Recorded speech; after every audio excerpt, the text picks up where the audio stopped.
Okay, but although I take care of myself after years of being with somebody, I don't want somebody to take care of me because I still want to make my own stuff and I want to be like I want to give myself security. But I want somebody to do something for me, like be like, hey, you know what, like let me do this for you. Like, are you okay? Like something that shows me like, oh, that person can give me security that we're going somewhere. And that's what I felt like I was lacking. That he was lacking. So security is money, or security, no, meaning like stability, like emotionally, spiritually. Exactly. Like, okay, like what are we gonna do now? Like what's gonna like happen? reassurance. Yeah, you have to have a guy that is very stable and that gives you that spiritual fullness, because when you are left alone hanging like this, it's like I can only imagine that becomes like your purpose in life. You know what I mean?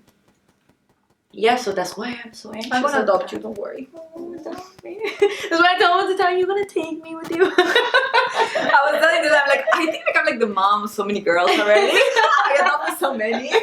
Adopt me. That's so funny. Like, yeah, I always knew there was like something behind all this like paranoia and sensitivity and stuff, but you have like a really good heart, I can tell. You just have to like, I can't even tell you what to do. I mean, you're already doing like so good with yourself. You know what I mean? I think you just have to trust yourself a little bit more. Yeah, and a lot of people, yeah. And not worry so much about what like people say. I never heard anything bad about you. Yeah. And people tell me everything. Trust me. They call me to freaking because they never talk. see me. They never see me. I never go out. Right. But hey, you're gonna start taking me out, right? You're gonna adopt me. Whenever you want, daughter. Yeah, you're gonna start taking me out. You're gonna introduce me to then people. You're gonna realize why I don't apologize for anything, because I have like the most fun ever. Good, because I need to have fun. And I love it when people talk shit, because you know what, like in the end of the day, I'm so like in tune with myself, there's like a freaking slap on their face. You know what I mean? Yeah. You know what they say, like they first criticize you, then they follow you, then they tell people they knew you. You know what I mean? Yeah. That's exactly like the life of my story. Like everybody like always like, because I come from a small town too, like I know what it is to be like like people talking shit about you and stuff, but I don't know, like at one point you just like, they're fans, they're talking about you. Yeah, fuck it. If I worry about everybody that talks. But it's so crazy also, like this social media thing. For my boyfriend, they used to, like random people, random pages, used to send me messages also. Like, it's like people, they get so involved. When they follow you, they think they know you and stuff. Yeah, but they're a fan, so that's the way you have to look at it, you know what I mean? You are doing this public Instagram for a persona. That persona is not you, right? So you and your boyfriend need to be in tune with this. This is a persona, I make money, whatever it is that you're getting out of Instagram, this is not you, this is your persona, you know what I mean? The people contacting you most of the time are just freaking fans. And that's the way you have to like look at it. You don't know these people. Why should it affect you in your real life? You know how Beyonce has such a fierce alter ego? If you're being in the public eye, just because of the Instagram, whatever it is that you're doing in the public eye, you have to have a persona. You have to have your alter ego. They don't mix, or they do mix, but whenever you choose to, because guess what? You are the boss of your fucking life. That's right. Break out like a boss with the stereotypes. I know. So right? That's perfect for me. Yeah, exactly.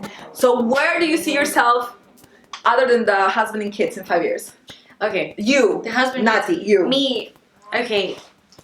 I think you have a lot to give, by the way. Like, there's a lot more, but you have to, like, break it out. You're so keeping it inside of you. I was telling them, like, this happened to me. Like, I never pursue anything creative because I grew up in an environment that they're like, you have to get married.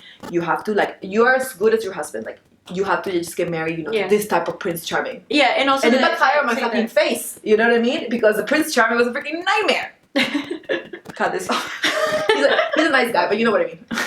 Yeah, and also what they told me, like, okay, you gotta be in the medical field. Like, I have something now that I can get back to the medical field anytime I want because I already went to school for it. I already have my license. I'm already a provider. I can go back to it whenever. Like, it's always on high demand. I wanted to explore. I always wanted to explore the creative side. Although I'm very, like, I get nervous all the time. When I was in Telemundo, oh my god, forget about it. When they would make me speak at the beginning in front of everybody, I used to start shaking. I get anxiety, like I get super nervous. I would forget the lines. But don't you feel like you have to just practice and then it will come out? Do you give it like enough of a try or no? Yeah. Like after a while, I just started getting better.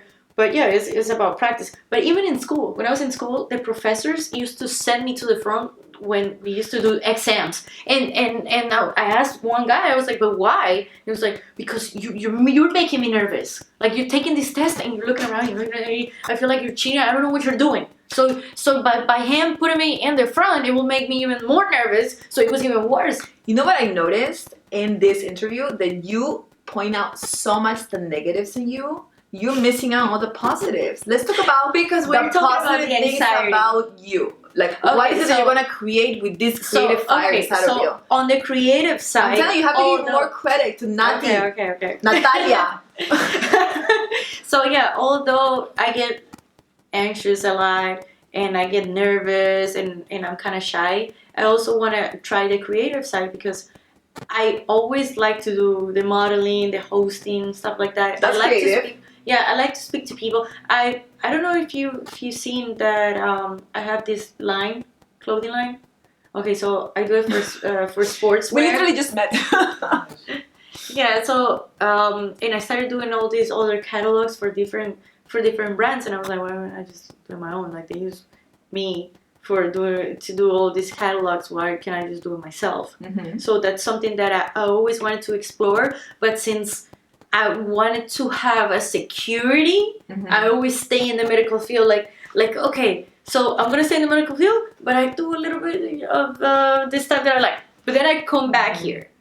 Yeah. So I never been like, okay, I want to go out and I want to travel and I want to meet people. I want to meet everybody. Like I would like, because I'm so scared. Like, no, but this is more secure. So I'm stay here. So if sometimes I get some time to do this other stuff, then I'll do it. Yeah.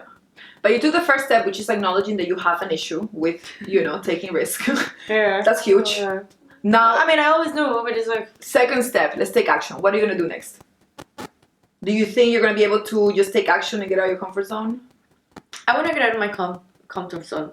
But I want to make sure, like, it's always like that. Like, I want to make sure that, like, okay, if I do this, I'm going to be okay. Like, I want, like, a security. Like, I got you. I'm telling you, like, my episode was breaking up with the fear of failure, like, taking risks. Like, for me, it was also, like, a huge issue, like, everything was just so shut down. Like, imagine, like, I had so many creative ideas, and this is the first time I'm pursuing something creative that I actually wanted to do. I always did what I was supposed to do, very strategically, you know what I mean? Yeah. But at one point, like, you have to just be happy and trust yourself and just do it, you know what I mean? What's the worst thing that can happen?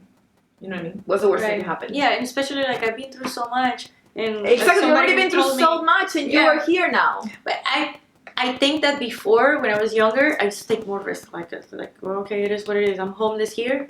I have everything in Colombia, but I don't care. I'm gonna stay here, whatever. Now I get even more nervous than before. Mm-hmm. I don't know. I don't even know. Your age does that to you. Yeah. Older people are more like adverse to risk and change because you become older, and then like you lose that fire because for so long, you have to read that book. I have to read this book. It's called The Sacred Wealth Code. Like, it talks about like how like there are people you put this fire inside of you, like down. It never goes away, but the longer you put it, like you try to put it away, like the smaller it becomes. So you have to like take action and just do it. You know what I mean? Without even knowing what you're doing, you just have to have a clear vision of what you want. You know what I mean? Just like visualize it and go for it. You never know what's gonna happen. Let me tell you one thing, like for you to show up on a Friday night, that's already a lot. A lot. Oh my God. You have no idea. This says something about you. People in Miami are so wishy-washy, you know what I mean? And I am a big Miami fan, but this I have to say because I noticed with this project that a lot of people were so flaky and they have all these great ideas and they want to do it. But these are the people that I know in my heart are never going to do anything because they didn't show up. Right. They didn't show up, they didn't try. If you show up and you try, you're doing more than 50% of the work already, just so you know. I commend you too, because I mean, my sister's a nurse, and so I mean, I'm familiar with that, and that can be like very draining. So. Yeah, my staff is cancer, so a lot of people there, a lot of pathologists, doctors, they just it's not that they're like bad people, but they just become insensitive. Like it's like something normal. Like, okay, I was gonna give them the good news. You're gonna die in 3 months. Like, they even joke about it, but. Yeah, because as you told me, you have to like detach yourself in a sense. Because if you Yes. don't, it'll literally kill you Kill you, inside. yeah. Exactly. Yeah. Yeah, so I still do, like, when I see that somebody it's like a little girl or something that you're so young and now you have carcinoma, and it's like, Jesus Christ, like that gives me even more anxiety. What am I doing with my life?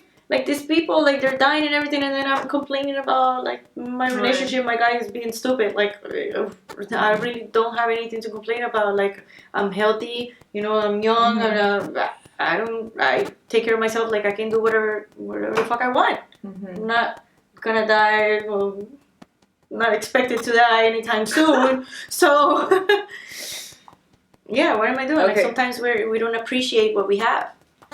I love that, but you're not like a shallow person at all. If not, I don't think you would be here.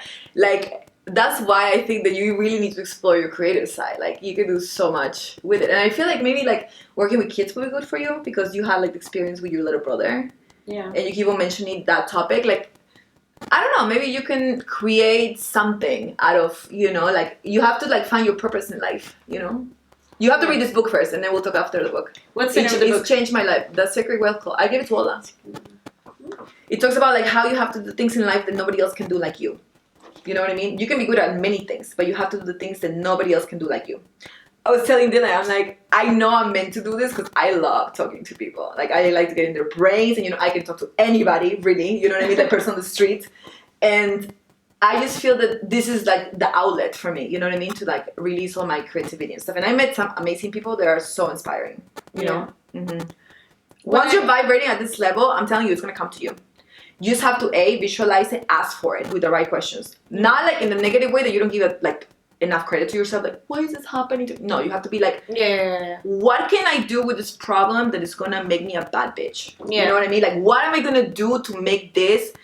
Like, I'm gonna make this problem my bitch. You know what I mean? That's the questions you have to ask have to be in a positive thing. And, you know, throughout the interview, I see that, like, you don't give yourself enough credit, girl. Like, you are doing amazingly well with your life. And, you know, maybe you just need some, like, love and attention. Like, but don't, like, find it in the wrong places with the wrong guys. You know what I mean? You can find fulfillment in so many other projects. You're right.